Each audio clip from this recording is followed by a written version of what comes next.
नमस्कार मित्रांनो, UPSC online series मध्ये तुम्हा सर्वांचं खूप खूप स्वागत मित्रांनो.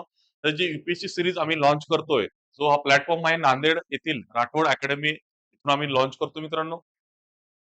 हा जो उद्देश आहे मित्रांनो युपीएससी सीरीज लॉन्च करण्याचा, हाचा उद्देश पहिला उद्देश आहे मित्रांनो, की मराठी मुलांना युपीएससी परीक्षेविषयी पूर्ण माहिती मिळावी. दुसरा जो उद्देश आहे मित्रांनो, विदर्भ आणि मराठवाडा या ह्या एरियातील विद्यार्थ्यांच्या मनामध्ये युपीएससी विषयी जो काव आहे किंवा भीती आहे, ती दूर करायची. नंतर पुन्हा तिसरा जो उद्देश आहे मित्रांनो, की शालेय आणि कॉलेजमधील विद्यार्थ्यांना युपीएससी परीक्षेसाठी मोटिव्हेट करणे. ठीक आहे. तर हा आमचा एक उद्देश घेऊन आम्ही ही युपीएससी सीरीज लॉन्च केलेली आहे मित्रांनो. तर छोटासा माझा इंट्रोडक्शन आहे मित्रांनो. माझं नाव अमोल कदम. माझं शिक्षण आहे मित्रांनो जवाहर नवोदय विद्यालय नांदेड इथून माझं शिक्षण झालेलं आहे मित्रांनो. त्यानंतर मी IIT JEE Mains examination pass करून एन-आय-टी सुरतकल येथून बी-टेक केलेलं आहे मित्रांनो इलेक्ट्रॉनिक्स आणि कम्युनिकेशन मध्ये. त्यानंतर मी यूपीएससीचे सिव्हिल सर्व्हिसेसचे 2 परीक्षा दिलेल्या आहेत मित्रांनो. नंतर पुन्हा युपीएससीच्याच असिस्टंट कमांडंटचं मेडिकल पर्यंत क्वालिफाय झालेलं आहे मित्रांनो. त्यानंतर न्यू दिल्ली येथे युपीएससीचं ऑफलाईन मेंटरशिप सुद्धा केलेलं आहे. नंतर पुन्हा मित्रांनो कॉर्पोरेट सेक्टरमध्ये बराच अनुभव घेतल्यानंतर माझ्या आवडीने ह्या युपीएससी फील्डमध्ये आलेलो आहे. हे माझं बेसिक इंट्रोडक्शन होतं मित्रांनो. चला पुढे जाऊया. मित्रांनो युपीएससी ज्याप्रमाणे महाराष्ट्राला एमपीएससी परीक्षा असते मित्रांनो, एमपीएससी कमिशन असते आणि ती स्टेटसाठी एक परीक्षा कंडक्ट करते. त्याचप्रमाणे ऑल इंडिया लेव्हलवर युनियन पब्लिक सर्व्हिस कमिशन, ज्याला आपण मराठीमध्ये म्हणतो केंद्रीय लोकसेवा आयोग मित्रांनो. तर हे केंद्रीय लोकसेवा आयोग ही परीक्षा कंडक्ट करते मित्रांनो. ठीक आहे ना? तर वेगवेगळ्या परीक्षा म्हणजे युपीएससीच्या वेगवेगळ्या परीक्षा होतात. ज्याच्यामध्ये मेडिकल मेडिकल सर्व्हिसेस असतील, नंतर पुन्हा डिफेन्स सर्व्हिसेस असतील, नंतर पुन्हा अकाउंट सर्व्हिसेस असतील, नंतर पुन्हा सिव्हिल सर्व्हिसेस. तर आज आपण बोलणार आहोत सिव्हिल सर्व्हिसेस विषयी. ठीक आहे? Civil services. Civil services. तर युपीएससी जे सिव्हिल सर्व्हिसेस कंडक्ट करते मित्रांनो, त्यामध्ये वेगवेगळ्या पोस्ट आहेत मित्रांनो. आपण पुढच्या स्लाइडमध्ये आपण बघूया. ठीक आहे? तर युपीएससीचं मेन काम काय आहे मित्रांनो? तर एक्झाम कंडक्ट करणे मित्रांनो. एक्झाम कंडक्ट करणे. ठीक आहे? एक्झाम कंडक्ट करणे. त्यानंतर जी फायनल लिस्ट असते मित्रांनो, ती फायनल लिस्ट ही डी-ओ-पी-टीला पाठवणे मित्रांनो. डी-ओ-पी-टी. डी-ओ-पी-टीचा फुल फॉर्म आहे मित्रांनो, department of personal and training. हे पीएम प्राईम मिनिस्टरच्या अंडर येणारं खातं आहे मित्रांनो. हे गोष्ट लक्षात ठेवा. ठीक आहे. युपीएससीचं काम एक्झाम कंडक्ट करणे आणि डी-ओ-पी-टीला लिस्ट पाठवणे. ठीक आहे. मेन काम एक्झाम कंडक्ट करणे. हो. त्यानंतर मित्रांनो, आता युपीएससी मित्रांनो सिव्हिल सर्व्हिसेसमध्ये सिव्हिल बघा, ह्या पोस्टला एक्झाम कंडक्ट करते मित्रांनो, सिव्हिल सर्व्हिसेसमध्ये. सर्वात पहिल्यांदा मित्रांनो, ऑल इंडिया सर्व्हिसेस आहेत मित्रांनो. All India services. त्यामध्ये 3 ऑल इंडिया सर्व्हिसेस आहेत. नंतर पुन्हा ग्रुप एच्या सर्व्हिसेस आहेत मित्रांनो. जवळपास 16 सर्व्हिसेस आहेत मित्रांनो ग्रुप एच्या. त्यानंतर तिसरा ग्रुप बीच्या सर्व्हिसेस आहेत मित्रांनो, 8 सर्व्हिसेस आहेत. ठीक आहे. तर जे ऑल इंडिया सर्व्हिसेस आहेत मित्रांनो, तर ऑल इंडिया सर्व्हिसेस ह्या 3 प्रकारच्या सर्व्हिस आहेत. एक इंडियन ऍडमिनिस्ट्रेशन सर्व्हिस, ठीक आहे. दुसरी आहे इंडियन पोलीस सर्व्हिस मित्रांनो. तिसरी आहे इंडियन फॉरेस्ट सर्व्हिस मित्रांनो. ठीक आहे. तर आता मित्रांनो इंडियन ऍडमिनिस्ट्रेशन सर्व्हिसेस मध्ये हे पद किंवा हे जवळपास सर्वांनाच माहित आहे मित्रांनो, की जनरली जो कलेक्टर असतो जिल्ह्याचा, तो इंडियन ऍडमिनिस्ट्रेशन सर्व्हिसेस मधलाच आय-ए-एस ऑफिसर असतो मित्रांनो. ठीक आहे. काही असतात जे एमपीएससी मधून प्रमोटेड होऊन आय-ए-एस म्हणजे प्रमोटेड होऊन जिल्हाधिकारी होतात. पण जनरली आय-ए-एस जो जिल्हाधिकारी असतो, तो आय-ए-एस अधिकारी असतो मित्रांनो. ठीक आहे. आता ह्या गोष्टीविषयी म्हणजे ह्या जे सेंट्रल गव्हर्नमेंटच्या सर्व्हिसेस आहेत मित्रांनो, तर ह्या सर्व्हिसेसना खूप सारे फायदे आहेत मित्रांनो. फायदे म्हणजे ठीक आहे, एक तर चांगली पगार असते. नंतर पुन्हा त्यांना खूप सारे अलाउन्स, घर, नंतर पुन्हा सिक्युरिटी गार्ड, गार्डनर, पोलीस नंतर पुन्हा ड्रायव्हर, एक कार असे सर्व खूप साऱ्या प्रकारच्या फॅसिलिटीज मिळतात. कॉर्पोरेट जॉब आणि सिव्हिल सर्व्हिसेसमध्ये हाच एक खूप मोठा फरक आहे मित्रांनो लक्षात ठेवा. जे अलाउन्सेस आणि फॅसिलिटीज असतात, तोच एक मोठा फरक असतो मित्रांनो. ठीक आहे. तर मित्रांनो आता हे इंडियन ऍडमिनिस्ट्रेशन सर्व्हिसेस आहे मित्रांनो. तर याची जी एंट्री होते मित्रांनो, ठीक आहे. तर एंट्री एसडीएम पदावरून सुरू होते जवळपास मित्रांनो.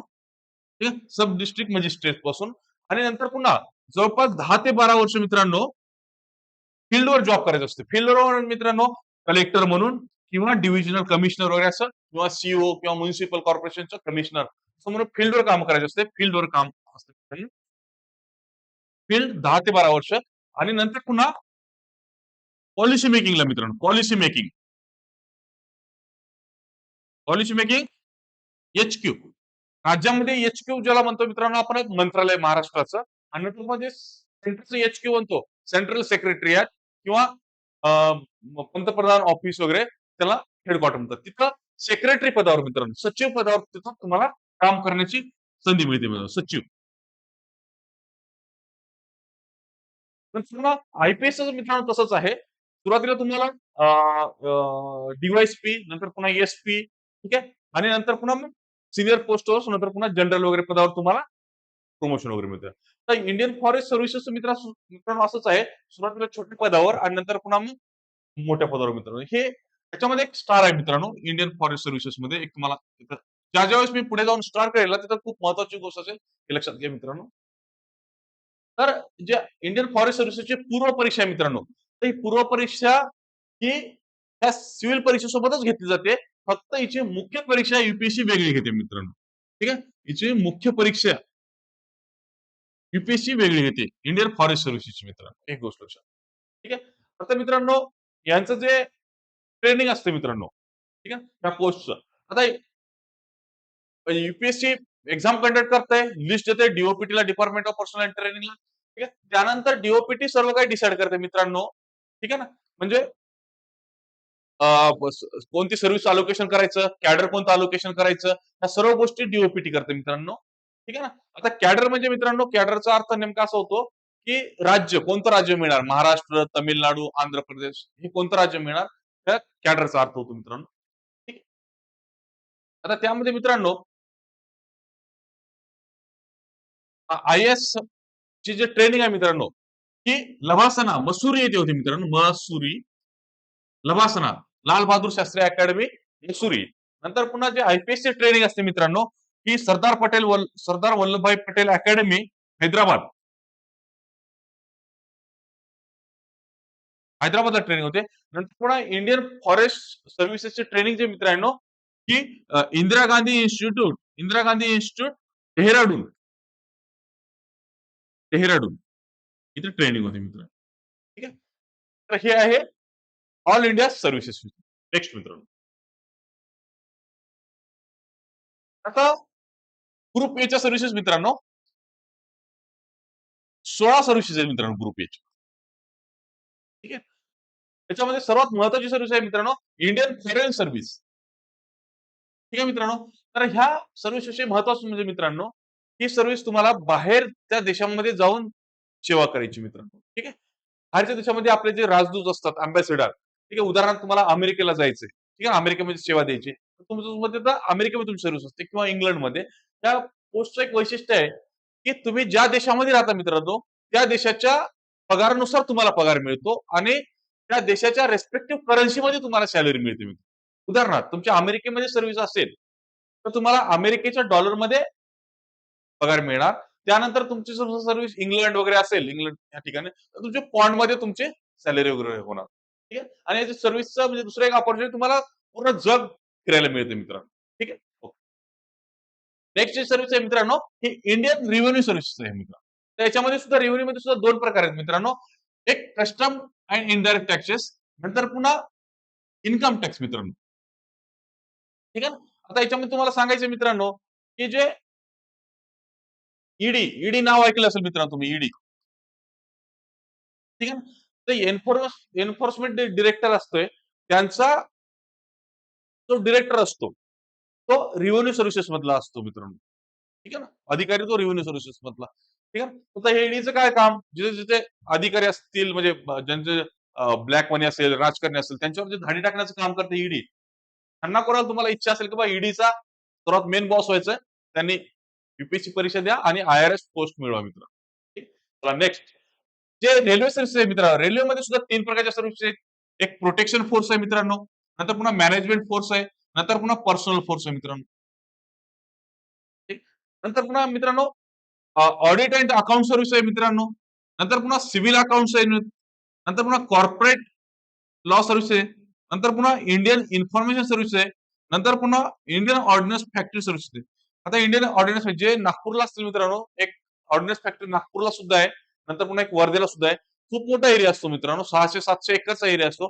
त्यांचा जो मुख्य अधिकारी असतो तो इंडियन ऑर्डिनन्स फॅक्टरी सर्व्हिसेस मधला तो अधिकारी असतो मित्रांनो. ठीक आहे. ओके. नंतर मग डिफेन्स अकाउंट सर्व्हिस आहे मित्रांनो.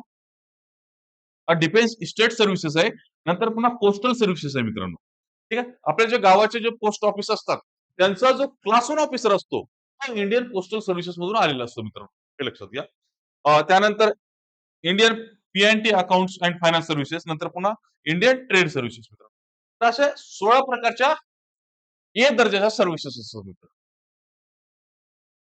पुढे मित्रांनो, ह्या बिग ग्रुप बीच्या सर्व्हिसेस आहेत. हे 5 सर्व्हिसेस आहेत मित्रांनो जवळपास. ठीक आहे. तर जे युनियन टेरिटरी आहेत मित्रांनो, युनियन टेरिटरी युटी म्हणतो किंवा आपण त्याला मराठीमध्ये म्हणतो केंद्रशासित प्रदेश. केंद्रशासित प्रदेश. त्या केंद्रशासित प्रदेशाच्या सिव्हिल आणि पोलीस सर्व्हिसेस ग्रुप बी चे सुद्धा अधिकारी युपीएससी एक्झाम कंडक्ट केले जाते. त्यासाठीचा एक्झाम. ठीक आहे. तर त्यामध्ये arm forces headquarter civil services section officer grade P लेवलचा अधिकारी. त्यानंतर Delhi, Andaman Nicobar island, Lakshadweep, Daman and Diu, Dadra Nagar Haveli civil services. ठीक आहे मित्रांनो, हे सिव्हिल सर्व्हिसेस. नंतर त्याच युनियन टेरिटरीच्या पोलीस सर्व्हिसेस मित्रांनो. नंतर पुन्हा पॉंडिचेरी सिव्हिल सर्व्हिसेस. नंतर पुन्हा पॉंडिचेरी पोलीस सर्व्हिसेस. ठीक आहे. तर हे ग्रुप बीच्या 5 पोस्ट आहेत मित्रांनो. आता जर युपीएससी सिव्हिल सर्व्हिसेस मित्रांनो, तर सर्वात पहिली पायरी मित्रांनो, आता 3 पायऱ्या आहेत मित्रांनो, जे परीक्षेचा प्लॅन असतो. ठीक आहे ना? म्हणजे परीक्षा कशी कंडक्ट केली जाते. तर त्याच्यात 3 पायऱ्या आहेत. सर्वात पहिली पायरी मित्रांनो पूर्व परीक्षा. ठीक आहे. दुसरी जी पायरी आहे मित्रांनो, ती मुख्य परीक्षा. आणि तिसरी पायरी आहे मित्रांनो, ती मुलाखत. ज्याला इंग्लिशमध्ये म्हणतो पर्सनॅलिटी टेस्ट. ठीक. आता पुढे आपण प्रत्येक परीक्षेचं म्हणजे प्रत्येक पायरीचं आपण व्यवस्थित आपण डिस्कशन करूया.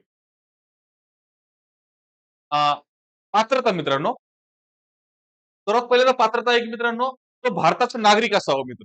ठीक आहे. आता हे नागरिक का म्हणले मित्रांनो नागरिक? कारण प्रत्येक देशाला आजकाल एक भेड समस्या पडत की जे घुसखोर लोक आहेत किंवा उदाहरणार्थ बांगलादेश, पाकिस्तान किंवा अफगाणिस्तान, तर इथल्या लोकांना जे भारतामध्ये येत आहेत त्या लोकांना अलाउड नाहीये. इथे स्टार देतो मित्रांनो. स्टार म्हणजे काहीतरी स्पेशल असते. नेपाळ आणि भूतान. ठीक आहे. इथले नागरिक युपीएससी परीक्षा लिहू शकतात. ठीक आहे. तसा भारताचा त्यांच्यासोबत करार वगैरे झालेला आहे मित्रांनो. त्याच्यामध्ये सुद्धा काही टर्म आणि कंडिशन आहेत. हे गोष्ट लक्षात ठेवा मित्रांनो. ठीक आहे. आता वय मर्यादा मित्रांनो. कमीत कमी वय मर्यादा आहे मित्रांनो सर्व कॅटेगरीसाठी 21. कमीत कमी 21 वर्षाचा कॅन्डिडेट असावा कमीत कमी. त्यानंतर जास्तीत जास्त ही कॅटेगरीनुसार वेगवेगळी आहे. तर ओपन कॅटेगरीसाठी मित्रांनो 32 वर्ष आहे. ओबीसी कॅटेगरीसाठी 35 वर्ष आहे मित्रांनो. नंतर पुन्हा एससी आणि एसटी कॅटेगरीसाठी 37 वर्ष आहे मित्रांनो. दिव्यांग बांधवांसाठी ओपन मधील 42 वर्ष आहे. दिव्यांग बांधव ओबीसी यांच्यासाठी 45 वर्ष आहे मित्रांनो. दिव्यांग बांधव एससी एसटी यांच्यासाठी 47 वर्ष आहे मित्रांनो. पुढे जाऊया मित्रांनो. शैक्षणिक पात्रता आहे मित्रांनो, तो पदवीधर असावा मित्र. ठीक आहे. म्हणजे डिग्री होल्डर किंवा आपण मराठीत पदवी. इथे सुद्धा एक मित्रांनो स्टार देतोय. जर विद्यार्थी शेवटच्या वर्षाला असेल मित्रांनो डिग्रीच्या, समजा 3 वर्षाचा कोर्स असेल बीए, याच्या शेवटच्या वर्षाला आहे किंवा 4 वर्षाचा असेल बीटेक, तो विद्यार्थी पूर्व परीक्षा लिहू शकतो मित्रांनो. यूपीएससीची पूर्व परीक्षा लिहू शकतो. ठीक आहे ना. पण ज्यावेळेस पूर्व परीक्षा झाल्यानंतर मित्रांनो, पूर्व परीक्षेचा निकाल लागल्यानंतर मेन्स परीक्षेच्या अगोदर एक डॅप फॉर्म भरायचा असतो. DAF DAF form. तर डॅप फॉर्म भरते वेळेस तुमच्याजवळ डिग्री सर्टिफिकेट असणं गरजेचं आहे. ही गोष्ट लक्षात ठेवा मित्रांनो. ठीक आहे ना. तुम्ही चौथ्या शेवटच्या वर्षाला असेल डिग्रीच्या परीक्षा लिहू शकता. पण ज्यावेळेस डॅप फॉर्म भरायचा असतो पूर्व परीक्षा निकालाच्या नंतर, तेव्हा तुमच्याजवळ डिग्री सर्टिफिकेट असणं गरजेचं आहे. इथे तुमचे जे इम्पॉर्टंट डॉक्युमेंट असतात, त्या डिटेल ऍप्लिकेशन फॉर्म मध्ये तुमचे कास्ट सर्टिफिकेट, इन्कम सर्टिफिकेट, ठीक आहे. नंतर मग तुमचे एज्युकेशनल जे सर्टिफिकेट आहेत किंवा तुमचं दिव्यांग जे सर्टिफिकेट आहेत, ते सर्टिफिकेट अपलोड करायचे असतात. त्यावेळेस तुम्हाला जमा करावे लागतात. हे एक गोष्ट तुम्ही लक्षात ठेवा. नंतर पहा महत्वाची गोष्ट म्हणजे मित्रांनो, नंबर ऑफ अटेम्प्ट्स. किती प्रयत्न करू शकता मित्रांनो. ठीक आहे. आता इथे सुद्धा एक मित्रांनो स्टार देतोय. ठीक आहे ना? स्टार. अटेम्प्ट कधी कन्सिडर केला जातो मित्रांनो? फॉर्म भरलेला आहे. ठीक आहे? आणि परीक्षा एक्झाम हॉलमध्ये जाऊन तुम्ही एक्झाम दिलात पूर्व परीक्षा. तर त्यावेळेस अटेम्प्ट कन्सिडर केला जातो. ठीक आहे मित्रांनो? पूर्व परीक्षा दिल्यानंतर.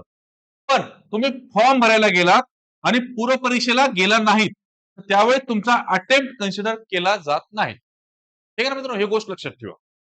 ठीक आहे? ओके. तर म्हणजे फॉर्म भरलात आणि एक्झाम परीक्षेला गेलात, तर एक अटेम्प्ट कन्सिडर केला जातो. म्हणजे पूर्व परीक्षा लिहिलात, तर त्याचा पूर्ण एक अटेम्प्ट होतो मित्रांनो. ठीक आहे? आणि फॉर्म भरलात आणि परीक्षेला गेले नाही, अटेम्प्ट कन्सिडर केला जात नाही.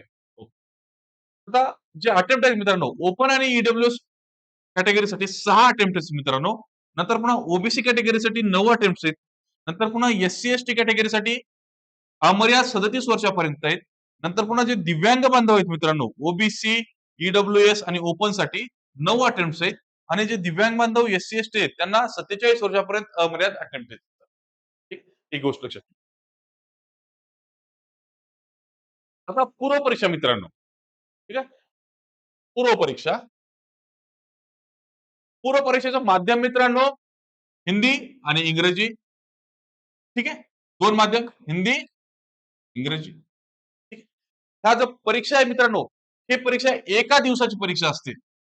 एका दिवसामध्ये परीक्षा पूर्ण होते. ही परीक्षा पेन आणि पेपरची परीक्षा आहे मित्रांनो. ऑफलाईन मोड मध्ये परीक्षा होते.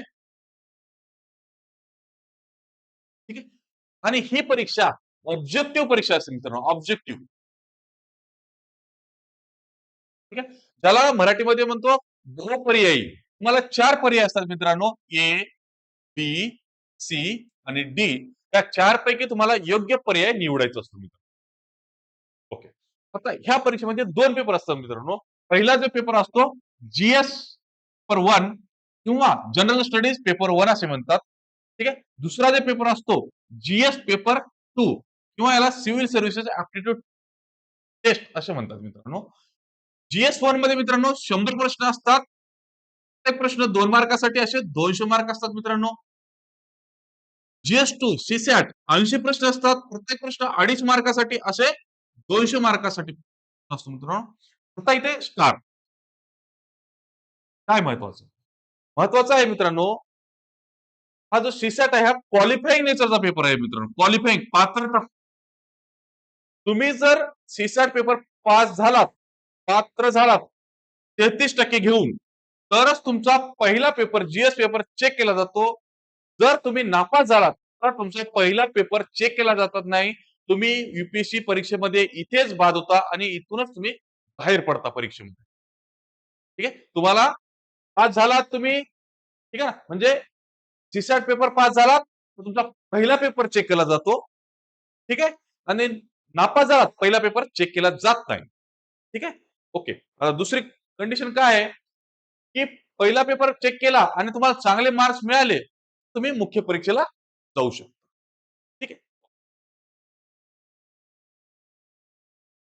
तसं मित्रांनो मुख्य परीक्षा युपीएससी मधला 3 पायऱ्या: पूर्व परीक्षा, मुख्य परीक्षा, इंटरव्ह्यू. ह्या तिन्ही पैकी पूर्व आणि इंटरव्ह्यू ह्या कंपॅरेटिव्हली सोप्या मानल्या जातात. जो अवघड पाठ आहे तो म्हणजे मुख्य परीक्षा मित्र. मुख्य परीक्षेमध्ये मित्रांनो 9 पेपर असतात. लक्षात घ्या मित्रांनो 9 पेपर असतात. ठीक आहे ना. ही परीक्षा जवळपास 2 आठवडे परीक्षा चालते मित्रांनो. 2 आठवडे. ठीक आहे. ही परीक्षा लिहिण्याची परीक्षा असते मित्रांनो. लिखित परीक्षा असते म्हणजे लिहायची परीक्षा असते. ठीक आहे. आता याच्यामध्ये मित्रांनो 9 पेपर पैकी मित्रांनो पहिले 2 पेपर, ठीक आहे, हे क्वालिफाय नेचरचे पेपर असतात मित्रांनो. ठीक आहे ना. पूर्व परीक्षेमध्ये कसं बघितलं आपण, सीसेट जसा क्वालिफाईंग होतात तसाच प्रकारे हे दोन पेपर, 9 पैकी पहिले दोन पेपर हे क्वालिफाईंग नेचरचे असतात. आता ते कोणते पेपर आहेत बघूया मित्रांनो. Paper A compulsory Indian language हा पेपर असतो मित्रांनो 300 मार्कासाठी 3 तासाचा पेपर असतो. पेपर बी इंग्लिश पेपर आहे 300 मार्कासाठी 3 तासाचा. ठीक आहे मित्रांनो, आपण काय म्हणलेलं, पहिले दोन पेपर हे क्वालिफाईंग आहेत. ठीक आहे, 300 मार्काचे आहेत. ह्यापैकी तुम्हाला 25% मार्क्स लागतात मित्रांनो पास होण्यासाठी. ठीक आहे, 25% म्हणजे 75 मार्क्स तुम्हाला घ्यायचे आहेत मित्रांनो. ठीक आहे, दोन्ही पेपरमध्ये. जर तुम्ही दोन्ही पेपर पास झालात म्हणजे क्वालिफाय झालात तरच बाकीचे 7 पेपर चेक केले जातात. अन्यथा तुम्ही पहिले पेपर 2 पास झाला नाहीत तर बाकीचे पेपर चेक केले जात नाहीत. हे गोष्ट पूर्णपणे क्लिअर करून घ्या मित्रांनो. स्टार मध्ये तुम्हाला सांगतोय ही गोष्ट. ठीक आहे ना, 2 पेपर पास झालात तरच बाकीचे चेक केले जातात. जर 2 पेपर पास झाला नाहीत बाकीचे चेक केले जात नाहीत. जे उरलेले 7 पेपर आहेत मित्रांनो, हे 7 पेपर मेरिट साठी यांचा स्कोर कन्सिडर केला जातो. म्हणजे स्कोरिंग साठीचे पेपर आहेत हे 7 पेपर आहेत मित्रांनो. ठीक आहे, आता याच्यामध्ये जो पेपर एक आहे एसए हा 250 मार्कासाठी आहे मित्रांनो. नंतर पुन्हा पेपर 2 आहे. ठीक आहे, पेपर 2, पेपर 3, पेपर 4 आणि पेपर 5 या 4 पेपरना मित्रांनो जीएस पेपर म्हणतात, जनरल स्टडीज पेपर असे म्हणतात. ठीक आहे ना, याच्यामध्ये पेपर 2 आहे जनरल स्टडीज 1. ठीक आहे, किंवा याला जीएस 1 म्हणतात. नंतर पुन्हा जीएस 2, पेपर 3 ला जीएस 2 म्हणतात. पेपर 4 ला जीएस 3 म्हणतात मित्रांनो.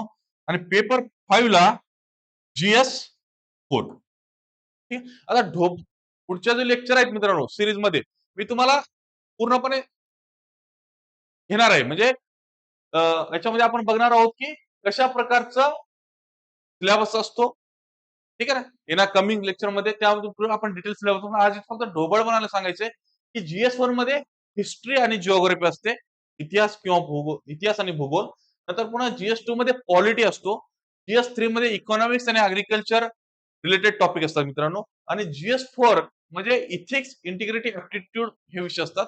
तर इथिक्स इंटिग्रिटी ऍप्टिट्यूड हा जो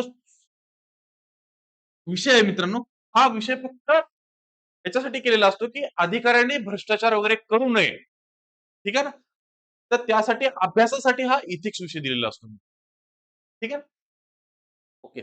आणि जे मुलं तयारी करण्यासाठी येत आहेत तर त्यांनी एक लक्षात ठेवायचं की ह्या सर्व्हिसेस मध्ये आल्यानंतर आपल्याला एकदम क्लिअर कट ध्येय असलं पाहिजे की आपल्याला आल्यानंतर याच्यामध्ये देश सेवाच करायची, अन्य कोणताही निगेटिव्ह मोटिव्ह घेऊन कधीच या परीक्षेमध्ये यायचं नाही मित्रांनो. हे काळजी घ्या, माझी पर्सनली तुम्हाला सर्वांना रिक्वेस्ट आहे मित्र.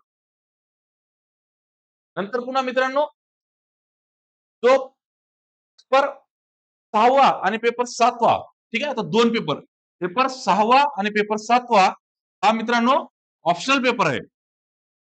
ऑप्शनल किंवा त्याला मराठीमध्ये म्हणतो वैकल्पिक विषय म्हणतो मित्रांनो. हा तुम्हाला 26 विषयापैकी एक विषय तुम्हाला निवडायचा आहे मित्रांनो. ठीक आहे ना, तर पुढच्या स्लाइड मध्ये मी तुम्हाला सांगणार आहे कोणते 26 विषय आहेत, त्याच्यापैकी कोणता एक निवडायचा आहे. ठीक आहे ना मित्रांनो, हे लक्षात घ्या. आता नंतर पुन्हा मित्रांनो ते पेपर ए, 9 पेपर पैकी जो सर्वात पहिला पेपर तुम्हाला सांगितला होता मित्रांनो, paper A compulsory Indian language. ह्या ज्या आहेत संविधानातील 22 भाषा ज्या 8व्या शेड्यूल मध्ये दिलेल्या आहेत त्यापैकी तुम्हाला एक भाषा तुम्हाला निवडायची आहे. ठीक आहे, नेक्स्ट स्लाइड मध्ये तुम्हाला कोणत्या भाषेपैकी तुम्हाला निवडायचं. ओके, इथे क्लिअरिटी करून घ्या मित्रांनो. मुख्य परीक्षेमध्ये 9 पेपर आहेत. ठीक आहे, 9 पेपर मधले पहिले 2 पेपर क्वालिफाईंग पेपर आहेत. ठीक आहे, जर पहिले 2 क्वालिफाय झालात बाकीचे पेपर 7 पेपर चेक केले जातात. ठीक आहे, 7 पेपर चेक जे होणार आहेत त्याच्यामधला सर्वात पहिल्यांदा पेपर असतो मित्रांनो एसए. ठीक आहे, जो 250 मार्कासाठी असतो. नंतर पुन्हा जीएस 1, जीएस 2, जीएस 3, जीएस 4 हा प्रत्येक पेपर हा 250 मार्कासाठी असतो मित्रांनो. ठीक आहे, आणि नंतर पुन्हा ऑप्शनल पेपर त्याचे 2 पेपर असतात. ऑप्शनल सब्जेक्टचे 2 पेपर असतात. पेपर 1 आणि पेपर 2 ही 250 मार्काचे असं हे 2 500 मार्काचे असतात मित्रांनो. ठीक आहे ना? आता टोटल मार्क्स मित्रांनो, एसएचे 250, जीएस 1, 2, 3, 4 याचे 250 गुणिले 4,000 म्हणजे 1250 झाले. ऑप्शनलचे 2 पेपर 250चा एक, असे याचे 2 ऑप्शनलचे 2 पेपरचे 500 म्हणजे टोटल 1750 झाले. लेखी परीक्षेचे मार्क्स मित्रांनो 1750 लेखी परीक्षा. ठीक आहे? म्हणजे मुख्य परीक्षेचे 1750 आणि जे इंटरव्ह्यू असेल मित्रांनो, इंटरव्ह्यू तुमचा असेल 275 मार्काचा. ठीक आहे? आणि जे टोटल मुख्य परीक्षा आणि इंटरव्ह्यू याचे मिळून 1750 अधिक 275 तर टोटल मार्क्स आहेत 2025. ठीक आहे मित्रांनो, जे तुमचं फायनल फायनल मार्क्स आहेत मित्रांनो 2025 पैकी तुमचं मेरिट लागणार मित्रांनो, हे लक्षात ठेवा. ओके, पुढे जाऊया. हा, आता जे मित्रांनो तुम्हाला ऑप्शनल सब्जेक्ट सांगितला होता की तुम्हाला 26 पैकी तुम्हाला एक ऑप्शनल निवडायचं सब्जेक्ट. ठीक आहे. येणाऱ्या लेक्चर्स मध्ये कमिंग लेक्चर म्हणजे आपले जे सिरीज आहे त्याच्यामध्ये मी तुम्हाला सांगणार आहे की ऑप्शनल विषय कसा निवडायचा विषयी एक लेक्चर असेल. ठीक आहे. आता तुम्हाला फक्त एक ढोबळ मनाने सांगतोय की 25 सब्जेक्ट आहेत. ठीक आहे.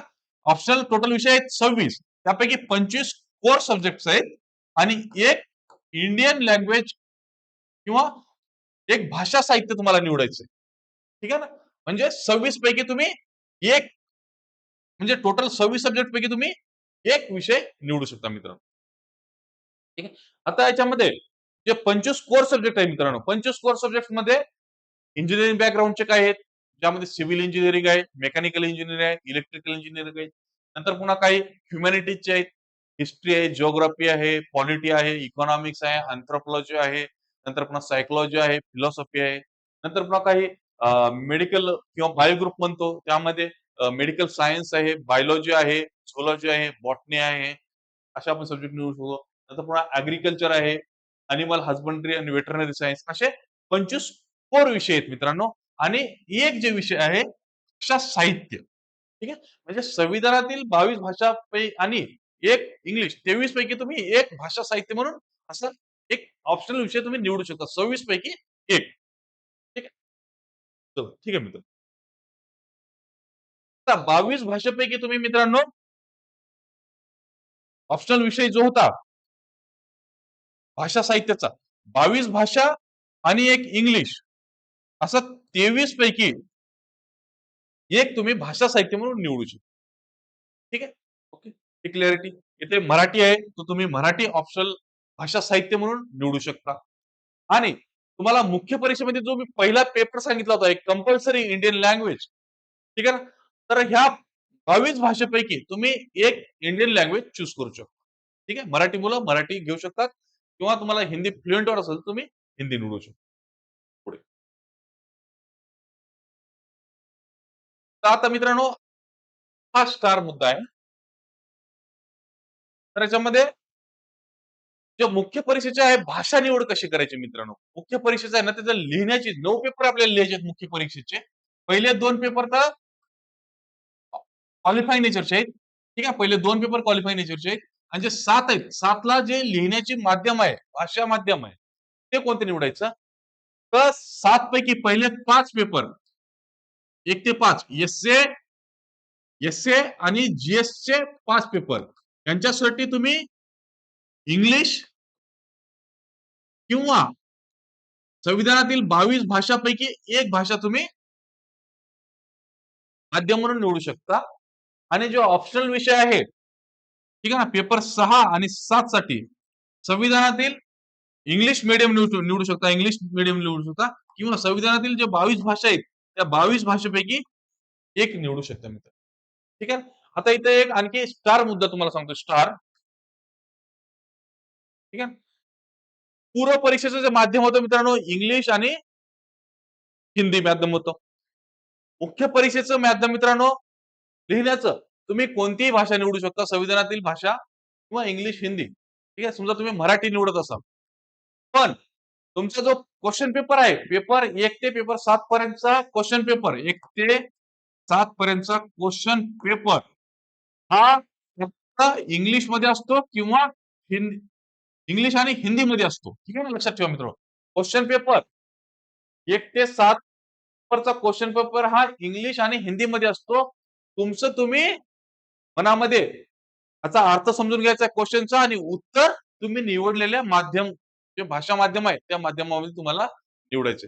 समजा तुम्ही मराठी पेपर 1 ते पेपर 7 पर्यंत मराठी भाषा निवडलेला आहात माध्यम, तर तुमचा क्वेश्चन पेपर जे आहे इंग्लिश किंवा हिंदीमध्ये असेल, तर तुम्ही मराठीमध्ये लिहायचंय. ठीक आहे ना. तुमचं तुम्ही क्वेश्चन हिंदीमधला किंवा इंग्लिशमधला क्वेश्चन तुम्ही समजून घेऊन उत्तर मराठीमध्ये लिहायचं. आता नेक्स्ट मित्रांनो, व्यक्तिमत्व चाचणी, पर्सनॅलिटी टेस्ट. आता पर्सनॅलिटी टेस्टचं सुद्धा माध्यम मित्रांनो, एक इंग्लिश निवडू शकता किंवा 22 भाषेपैकी तुम्ही एक निवडू शकता. समजा तुम्ही मराठी निवडलात मित्रांनो, मराठी. ठीक आहे. तर मराठी निवडल्यानंतर मित्रांनो, तुम्हाला ट्रान्सलेटर लागतो मित्रांनो UPSC मध्ये. ठीक आहे ना. तर जे पॅनल असते मित्रांनो, पॅनल पॅनल तुम्हाला प्रश्न ट्रान्सलेटर मार्फत पहिले ट्रान्सलेटरला प्रश्न सांगेल तुमचा मराठीमधले. मग ट्रान्सलेटर तुम्हाला मराठीमध्ये सांगेल. ठीक आहे. तुम्ही उत्तर मराठीमध्ये ट्रान्सलेटरला सांगायचं. ट्रान्सलेटर पॅनलला सांगेल. जर तुम्ही हिंदी आणि इंग्लिश सोडून दुसरं भाषा कोणत्याही घेतलं रिजनल भाषा, तर तुम्हाला हे ट्रान्सलेटर घ्यावा लागतो मित्रांनो. हे गोष्ट लक्षात घ्या. ठीक आहे. किंवा UPSC तुम्हाला ते ट्रान्सलेटर अवेलेबल करून देतो. ठीक. म्हणजे टोटल मार्क्स आहेत मित्रांनो 275. ठीक आहे. इंटरव्ह्यूला मार्क्स आहेत 275. 275 पैकी तुम्हाला मार्क्स मिळतात मित्रांनो. 200 प्लस स्कोर एकदम चांगला मानला जातो मित्रांनो. ठीक आहे. एका लेक्चरमध्ये कट ऑफ वगैरे किती असतो, किती मार्क्स गरजेचे आहेत ह्याविषयी मी घेणार आहे मित्रांनो. ओके. आता मित्रांनो मला एक आता सांगायचंय. आता जो प्री एक्झाम, पूर्व परीक्षा, मेन एक्झाम आणि इंटरव्ह्यू. ठीक आहे. आता यांचा उद्देश लक्षात घ्या मित्रांनो. ठीक आहे. आता पूर्व परीक्षा मित्रांनो ही चाळणी परीक्षा असते. जवळपास 10 लाख लोक असतात. त्याच्यामध्ये काही लोक चाळणी करून मुख्य परीक्षेसाठी सिलेक्ट करतात मित्रांनो. मुख्य परीक्षा ही लेखी परीक्षा असून लेखी त्याच्यामध्ये तुमचे विचार कसे आहेत, ठीक आहे. तुम्ही मुद्दे कसे मांडता, त्या गोष्टी तुमच्या चेक केल्या जातात मित्रांनो. ठीक आहे. आणि नंतर पुन्हा जे इंटरव्ह्यू असते, इंटरव्ह्यूचा अर्थच व्यक्तिमत्व, ही व्यक्ती आणि महत्व विचार म्हणजे ती विचार आणि ती पेअरन्स ठीक आहे. आल्यानंतर ती कशी परफॉर्म करते, कसा पेशन्स कसा आहे, या गोष्टी चेक केल्या जातात. त्याला व्यक्तिमत्व चाचणी म्हणतात. ठीक आहे ना. त्याचा ते इंटरव्ह्यू घेण्याचा पर्पज एकच असतो मित्रांनो, तुम्ही पेशन्स कसं ठेवता? आहे ना. जे UPSC पॅनल असतं मित्रांनो, ते मुद्दाम कधी-कधी तुम्हाला अवघड प्रश्न विचारते. मग अवघड प्रश्न विचारल्यानंतर तुम्ही रिएक्ट कसं करता मित्रांनो, हे UPSCला चेक करायचं असतं. समजा तुम्हाला एखादा अवघड प्रश्न विचारला, ठीक आहे. तुम्हाला जर उत्तर येत नसेल, तर मित्रांनो त्यावेळेस सांगायचं की "sir I have not read it" किंवा "आय डोंट नो सर" किंवा "sir sorry I am not aware about it" असं म्हणायचं मित्रांनो आणि पुढे चालायचं. ठीक आहे. तर तुम्हाला येत नसेल तर हे म्हणजे उत्तर द्यायचं असं सांगायचं. ठीक आहे. आणि नंतर पुन्हा त्याच्यामध्ये काळजी घ्यायची. प्रश्नाचं जर उत्तर येत नसेल, ठीक आहे ना, त्यावेळेस मी तुम्हाला पहिलं सांगितलं, की आय डोंट नो हे उत्तर द्यायचं किंवा I am not aware about it हे सांगायचं. ठीक आहे. इथं एक चूक करायची नाही, की तुम्ही चुकीचं उत्तर द्यायची नाही किंवा खोटी माहिती द्यायची नाही. ही एक गोष्ट लक्षात घ्यायची बघा. UPSC फक्त हे तुमचं चेक करायचं आहे, तुम्ही पेशन्स कसा ठेवताय. ठीक आहे. ही एक गोष्ट तुम्हाला काळजी करायची आहे. तर आम्ही ठीक आहे, आमचं जे नेक्स्ट लेक्चर असेल मित्रांनो, तर ते आम्ही आम्ही घेणार आहोत. म्हणजे तिन्ही परीक्षेचं, पूर्व परीक्षेचा सिलेबस कसा आहे, मुख्य परीक्षेचा म्हणजे पूर्ण सिलेबस कसा आहे आणि इंटरव्ह्यूचं कशी तयारी करायची याच्यावर आम्ही सुद्धा लेक्चर घेणार आहोत. अ, ओके मित्रांनो, आता जवळपास शेवट झालेला आहे पहिल्या लेक्चरचा. तर तुम्हाला जे काही अडचण असतील मित्रांनो UPSC विषयी, ठीक आहे ना? तुम्हाला वैयक्तिक काही अडचणी असतील, माझा नंबर इथे दिलेला आहे. ठीक आहे. ह्या नंबरवर तुम्ही कॉल करा. तुमच्या शंकाचं कधीही निरासन करण्यासाठी मी तयार आहे मित्रांनो. ठीक आहे. कोणताही मनामध्ये बाऊ किंवा भीती मनामध्ये ठेवू नका UPSC परीक्षेविषयी. जे काही तुमचे स्वप्न आहेत, ते स्वप्न अचीव्ह करण्यासाठी तुम्ही पुढे या. ठीक आहे ना? तुम्ही कोणत्याही तुमच्या अडचणी असतील, भाषा कशी निवडायची, ठीक आहे ना, अभ्यास कसा करायचा, या सर्व गोष्टी तुम्ही बारीक-सारीक ज्या काही अडचणी असतील, तुम्ही कधीही विचारू शकता. तुमचं ऑल्वेज वेलकम आहे. ठीक आहे मित्रांनो. या ह्या सेशनसाठी तुम्हा सर्वांचं खूप खूप धन्यवाद. थँक यू मित्रांनो.